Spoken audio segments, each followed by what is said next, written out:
Weiter geht's bei Alone in the Dark. Wir sind immer noch unterwegs mit Detective Carnby.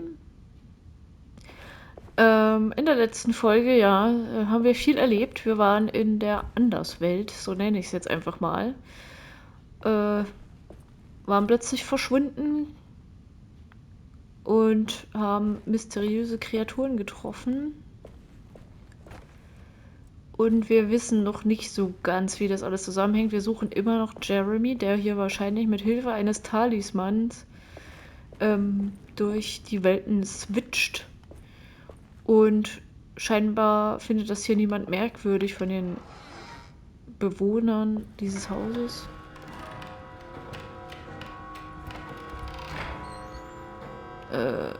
Okay. Wir haben jetzt unsere Karte wieder. Überholte Gegenstände wurden ins Archiv verschoben. Das heißt jetzt quasi Gegenstände, die wir nicht mehr brauchen. While Detective Carnby was grateful to be back at Derceto, he was eager to test his hypothesis. After having suffered through that sinister world, dressed as the French Quarter, Jeremy's writing could be read much more literally. What if Jeremy used his talisman to actually visit those places he mentioned in the book? Carnby felt certain that this was the answer. He wouldn't find Jeremy hiding inside Derceto. He would be in one of those other worlds. And to follow in his steps, Carnby would have to investigate the old clock and the boiler and find out what part they played. Genau. Hier haben wir jetzt nochmal kurz zusammengefasst bekommen, was passiert ist und jetzt passieren soll. Unsere Ziele: wir sollen die astronomische Uhr suchen, wir sollen den Heizkessel suchen, den haben wir ja schon gefunden quasi, und wir sollen herausfinden, was Perosi weiß. Ich weiß jetzt gar nicht, wer oder was Perosi ist. Ja, aber das werden wir sicherlich bald herausfinden. Ich wollte eigentlich auf die Karte wechseln. Genau, und eigentlich wollte ich jetzt mal den Flur entlang gehen zu Zimmer 1, 2, 3 und in den großen Salon, weil wir da noch gar nicht waren in Kapitel 1. Das ärgert mich so ein bisschen. Ich weiß gar nicht, ob wir da dann was verpasst haben in Kapitel 1. Und ich weiß auch gar nicht, theoretisch könnten wir auch oben mal schauen. Da müssten ja auch mehrere Zimmer sein. Da konnten wir uns ja auch noch nicht so genau umsehen, weil das ja alles ganz anders war. Ah. Hä, Moment mal. Sieht so oder so ähnlich nicht dieses Vieh aus, was wir da gesehen und erschossen haben? Also wenn wir später noch so kriechende Dinger finden, dann... It's stained. Looks like some kind of rot. Das scheint wohl diese astronomische Uhr zu sein. This must be the clock that Jeremy wrote about in the commonplace book. Das ging ja schneller als gedacht. Looks like the plate that held the talisman in the seance room. But it's broken and missing some pieces. Das könnte sein, dass das vielleicht eins von den Teilen ist, die wir ganz am Anfang in diesem Eimer da gefunden haben, wo wir nicht rangekommen sind. I need the key. Überall brauchen wir die Schlüssel. Ich wollte noch mal gucken, die Schlüssel, die wir hier haben, die waren für Verwaltung und Bibliothek. Achso, sie liest dann immer vor. Ach, hier oben haben wir jetzt auch noch die Riesenkarte. Also Verwaltung und Bibliothek, das muss ich mir mal merken. Bibliothek war ja unten, da sind wir auch schon vorbeigekommen. Yeah, sorry, Detective. Didn't mean to obstruct justice or anything. That's fine. You know, I'm kind of busy with my own case of a missing person. I was wondering if you've seen Grace, a girl about yay high. I can't say that I have. Why are you asking? Well, I'm looking for her. Is she in trouble? No. She's just hiding somewhere. We can't have a rascal like that running around unchecked at a time like this, you understand? Well, I haven't seen her. Well, let me know if you find her. I'll be around. I'll keep an eye out for your man, Jeremy, you scratch my back, Detective, and I'll scratch yours.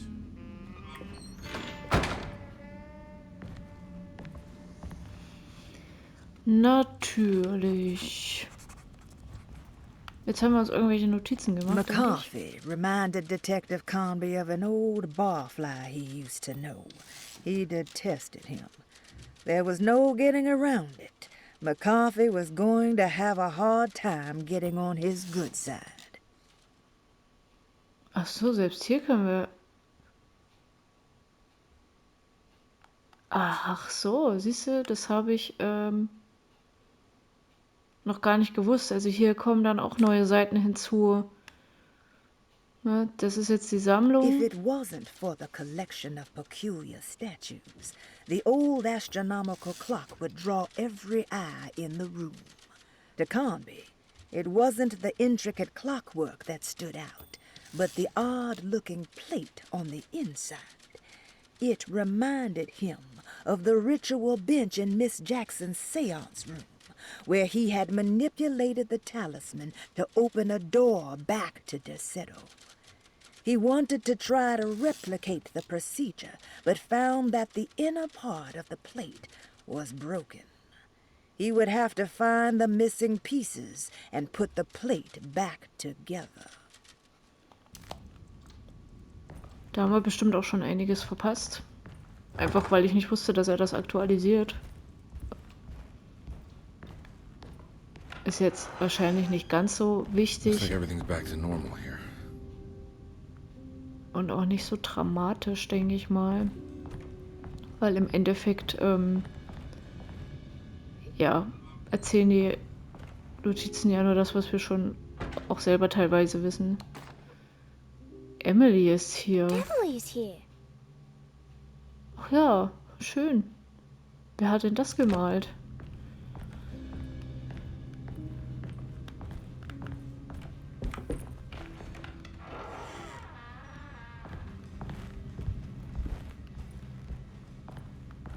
Wie zugemüllt hier einfach alles ist.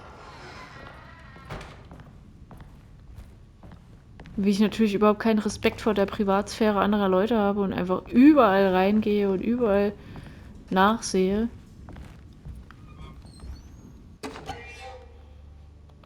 Ein Füllfederhalter.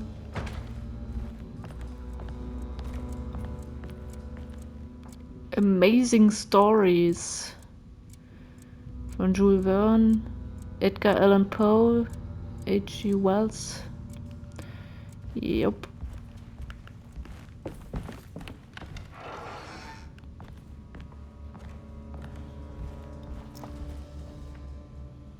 Wie hier überall einfach nichts drin ist. So ärgerlich. So unbefriedigend, wenn man die Kisten alle öffnet und überall ist nichts drin. Oh, ist das... Wo bin ich jetzt? Ach ne, jetzt haben wir 6. Ich wollte gerade sagen, vielleicht hätte ja der Schlüssel gepasst, aber wahrscheinlich nicht.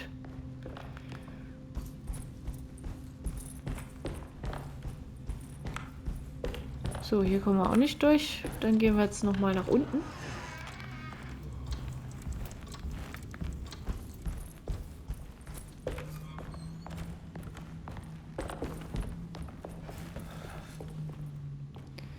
Ich weiß auch gar nicht. Hier nach draußen können wir nicht. Nee. I need to help Emily save her uncle. Ja, ist ja gut. Verwaltung. Jetzt will ich doch mal auf die Karte gucken. Entschuldigung. Ach nee, das ist Sekretariat. Aber zählt es als Verwaltung? Weil ich habe ja jetzt den Schlüssel. Passt der hier zufällig an diese Tür?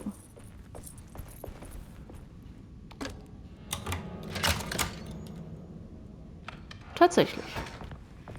Sehr schön. Zerbrochene Scheiben. Paul, you're right about the plates on the boiler and the clock. They have been sabotaged, and I think I know who did it. They have something to do with Jeremy's episodes and how he seems to disappear at night. Right now, it's important that you keep an eye out for any of the pieces. I want to find out if I can repair the plates. Let me know if you find any of them. Lottie. Tell Lottie to take a look at the well in the kitchen garden. Okay, nächster Hinweis. Brunnen im Küchengarten. Aber ist das... Ach nee, das ist nochmal das andere. Das ist nicht dieser Eimer, den wir da schon gesehen haben. Dr. Elmore Lee Gray is Deceto's chief doctor. Accounting and all administrative work is handled by me, Paul Waits. Magdalena Thompson, or Mags, is responsible for the household. Jean-Baptiste and Charlotte Tabois are responsible for keeping the guests' medical regimens in check. Finally, Jack Chance is our gardener, who can occasionally be seen in the conservatory, but is for the most part busy outside. There are currently 6 guests at Derceto. Malcolm McCarthy and Ruth Tallant reside on the first floor. Jeremy Hartwood, Elisabetta Perosi, Grace Saunders, and of course Cassandra Beauregard live on the second floor. Ah ja, da haben wir auch, ne? Wir sollten ja, da stand ja da, wir sollten mit Perosi sprechen. Das ist also eine andere Patientin hier. Zimmerschlüssel Nummer 6. Sehr schön. Nehme ich mit. Kessel Saw you reparieren. notice in the boiler room. You should know Mr. Chance won't be coming back. I got no business being in there myself, but you can take a valve from the wine cellar if you wanna try to stop the steam pouring out. Be careful. Ventil aus dem Weinkeller. Das Problem war nur, dass der Weinkeller auch abgeschlossen war. Da müssen wir auch erst einen Schlüssel finden.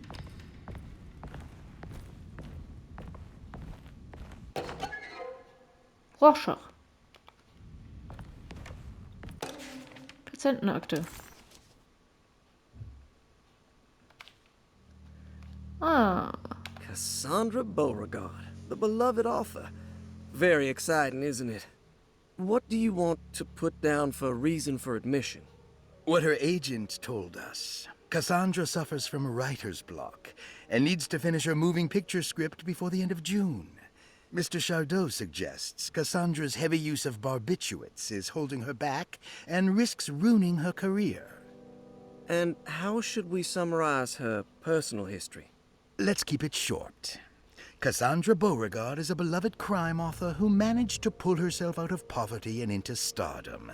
5 years ago, she tried killing herself by jumping off a balcony. The incident left her a cripple and now relies heavily on her wheelchair. And for diagnostic impressions? Cassandra suffers chronic back pain following her suicide attempt. She self-administers morphine to keep herself ambulant, but has become addicted and the desired effect is now lost. The drug abuse clouds her mind, and she is unable to focus on real life. To save herself from this insight, she instead makes up stories to fill out the gaps in her own thought process, resembling the Korsakoff syndrome. Oh, bravo, Doctor. How will you treat her?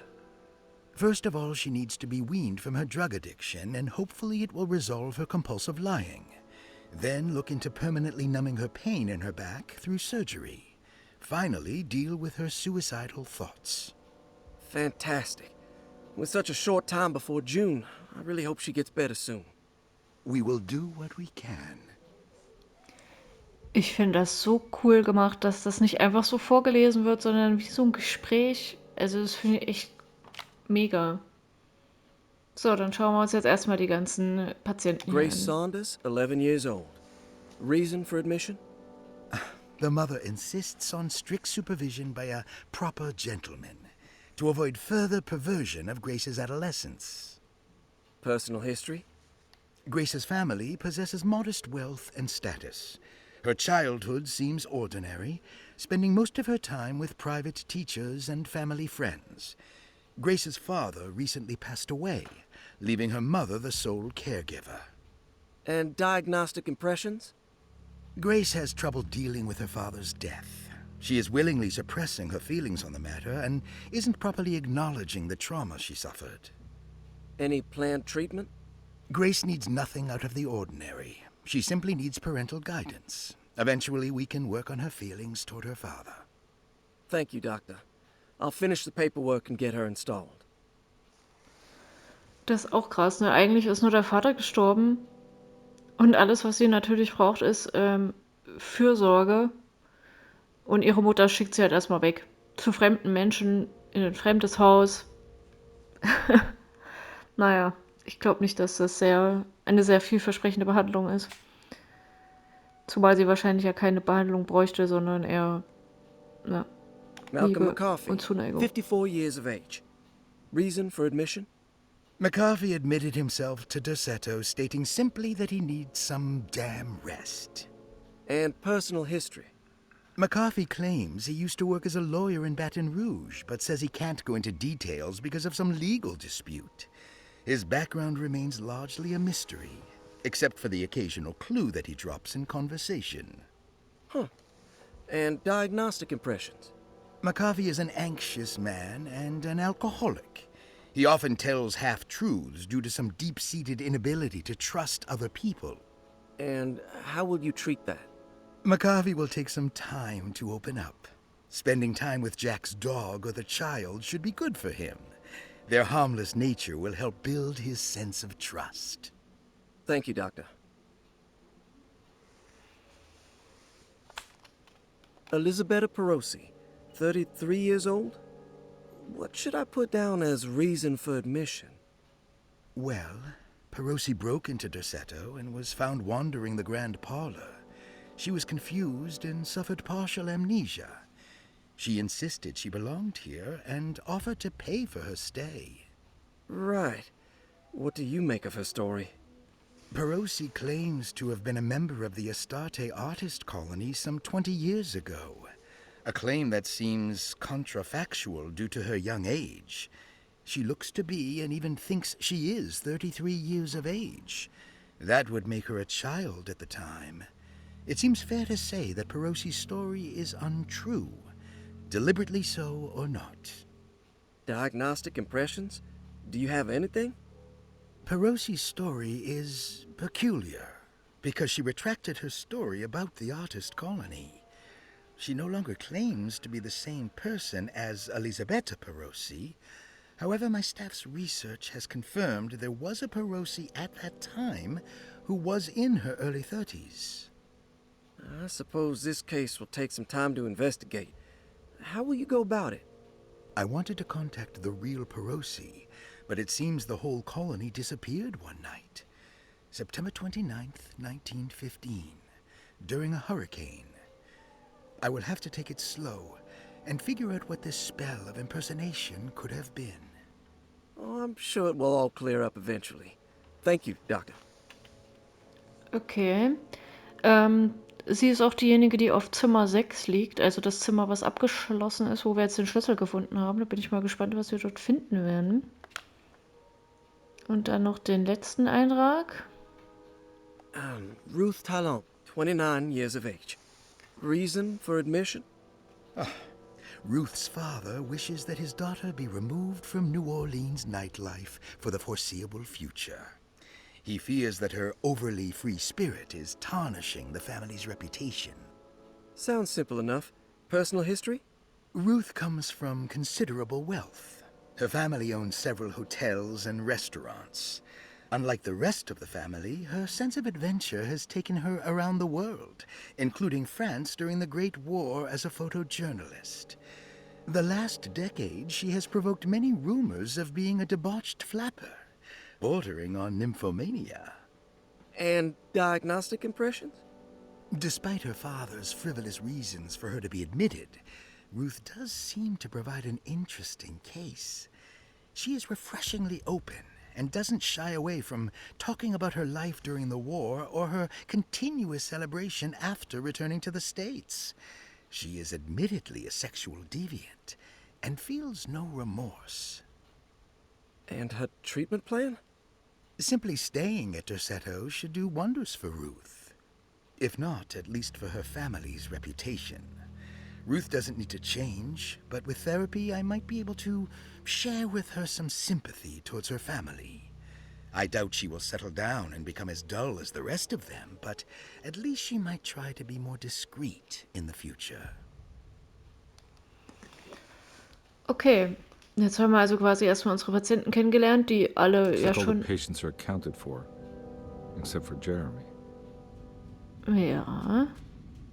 Stimmt, jetzt wo er sagt, Jeremy wurde nicht aufgeführt. Ist ja seltsam. Ja, und auch die Geschichte der Patienten ist sehr seltsam, aus welchen Gründen die hier sind. There's no way I can get into this thing. Better leave it alone. Naja, noch nicht. Bis wir die richtige Kombination herausgefunden haben. Und dann wirst du da reingehen müssen, ob du willst oder nicht. Hier kommen wir nicht rein. Das müsste das nicht der Schlüssel sein für, das Zimmer sein von Dr. Gray, genau. Da wollen wir ja jetzt auch gar nicht rein. Der ist ja eigentlich gerade im Gespräch mit Emily. Ich würde jetzt gerne nochmal hochgehen und erstmal in Zimmer 6 gehen, bevor wir hier unten weiterschauen. Würde ich gerne erstmal oben das Zimmer aufschließen.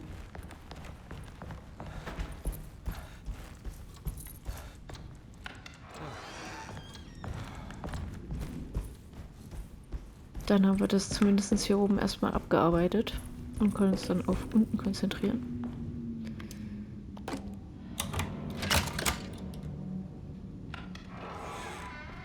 Huh. How eccentric. Interessant. Oh, okay. Hier kann ich mir jetzt erstmal jedes Bild anschauen. Was? James McMahon? These paintings got some grim-looking rot on them. William Arches? Huch. Brian Gumfrey? Franklin Mossick? Füge mit der Fäulnis auf dem Bilder die Umrisse zusammen.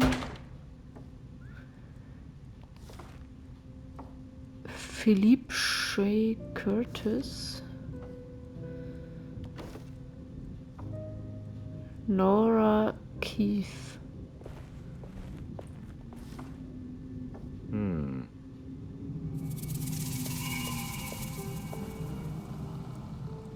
Und jetzt? Also das scheint richtig jetzt gewesen zu sein. Nur was das jetzt verändert hat, weiß ich leider nicht. Wahrscheinlich habe ich das jetzt zu voreilig irgendwie gesehen oder so. Gestarte Artist Colony. I remember hearing about their disappearance. Must have been 15 years or more now. Ah, das hier sind jetzt die Mitglieder, ne? Die Namen haben wir auch gelesen. Zumindest teilweise. Die sind hier nummeriert von 1 bis 9. Ich weiß nicht, ob das irgendeine Bedeutung hat. Tagebuch. Will I need Schauen to wir mal. remember how to get them out again? They are locked up for good reason. I am sure she is still able to whisper the answer in the ears of the wrong people. But not for long. I will see her burned soon enough. That black goat will be sacrificed to put an end to it all. Then it will all be over. No more Derceto, and sadly, no Astarte. Those good pirates of Pontchartrain. May you still sail the lake, until you find the shores of Hali. Okay, das war jetzt nicht sehr aufschlussreich. Halt, Moment. Da standen noch irgendwelche Zahlen. Ich will noch mal gucken. Hier. Bei Skorpion steht eine 10. Aquarius, das müsste ja dann wahrscheinlich... Da steht eine 1 und die 11 bei Sagittarius. Das ist bestimmt ein Hinweis auf irgendwas. Also 1, 11 und 10. Ja, aber kann ich jetzt wahrscheinlich noch nichts mit anfangen. Schauen wir mal, was wir noch so finden. Hier gibt es auf jeden Fall noch ein Schloss. What are these symbols? Looks like alchemy or star constellations. Aha. Aber 1, 11 und 10, was soll mir das dann sagen?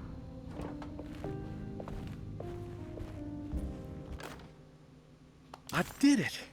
I crossed the thresholds to my intended destination without a focusing device. My talisman now knows these roads, and I have no need for the plates. I can find my way to Lafayette as easy as I find my own room.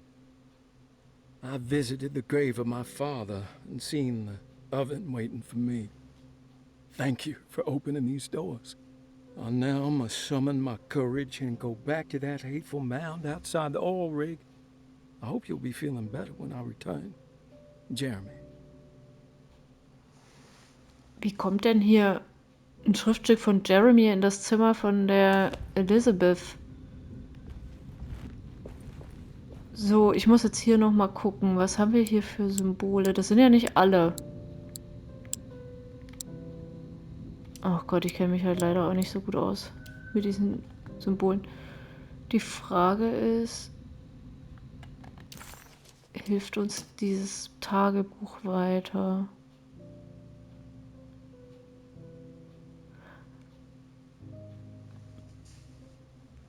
Hm. 1, 11 und 10. 1, 2, 3, 4, 5.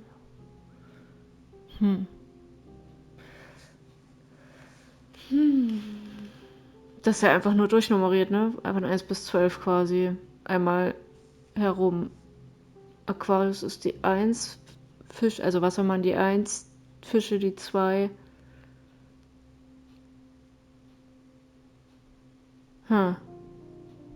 Die Frage ist, ob uns das weiterhilft?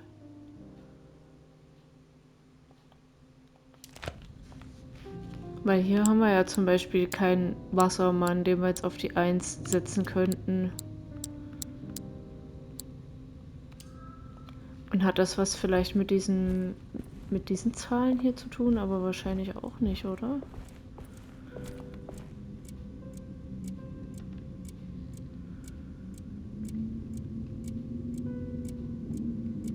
Nee, das ist ja nur 1 bis 9. Und was hat das hier jetzt genutzt? Also ich verstehe nicht. Vergleiche die Namen der Künstler, um die Zahlen zu erhalten. Ach so. William, Franklin und Nora. Ah, okay. William ist die 2, 9, 294. Und jetzt gucke ich in der Tabelle, oder auf dem Kreis, 294. 294. 2 ist Fische. 9 ist dann die Waage. Und 4 ist dann der Stier. Also das stimmt. Das ist der Stier und hier müsste das. Ja, okay. Ach, nur gut, dass da zwischendurch da doch nochmal so ein Hinweis kommt. Ich glaube, ich wäre jetzt etwas aufgeschmissen gewesen, tatsächlich. Schlüsselgegenstand. Ah, schön, jetzt haben wir so ein Stück von der Scheibe bekommen. Sehr gut. Das hat uns doch schon mal weitergebracht. Aber da fehlt ja noch ein Stück, glaube ich. Hä?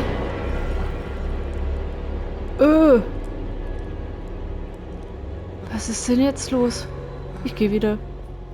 Aber hier sieht es jetzt auch, naja, zumindest vom Licht her anders aus.